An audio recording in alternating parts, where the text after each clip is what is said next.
మన సమస్య ముదిరిపోయి మన వల్ల కాదనుకున్నప్పుడు, ఎవ్వరి వల్ల అనుకున్నప్పుడు, అప్పుడేమో చెప్పినారు శాస్త్రం, దిక్కులేనికి దేవుడు దిక్కని.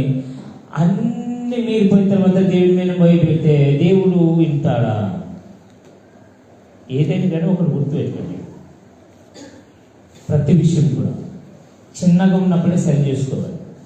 మనకు ఆరోగ్యం బాగున్నప్పుడు, మనం బలంగా ఉన్నప్పుడు, మనము చక్కగా జ్ఞానం కలిగి ఉన్నప్పుడే దేవునికి పనికి వచ్చేవారుగా ఉండాలి.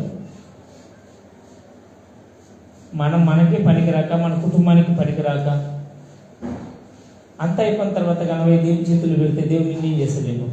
సపోజ్ మీకు అర్థం కావడానికి ఒక ఉదాహరణ చెప్తాను. మార్కెట్కి పోయి కూరగాయలు తెస్తాను. ఈరోజు తెచ్చుకున్నాను, ఒక 4 దినాలు వండుకోండి. తెచ్చినప్పుడు బాగానే ఉంది. అవి ఫ్రెష్గా ఉన్నప్పుడు వండుకొని తింటే మీకు పనికి వస్తుందా? మునిగిపోయిన తర్వాత వండుకొని తింటే పనికి వస్తుంది? చెప్పండి. మీరే పైసలు పెట్టి కొనుక్కొచ్చిన 4 దినాలు లేట్ అయిన తర్వాత మునిగిపోతే పైసలు పెట్టి కొనుక్కొచ్చాం కదా అని వండుకొని తింటారా? ఏం చేస్తారు మీరు? మాట్లాడితేనే మీకు ఆ వాక్యం అర్థమవుతుందని నాకు తెలుస్తుంది. ఏం చేస్తారు? పారేస్తారు కదా.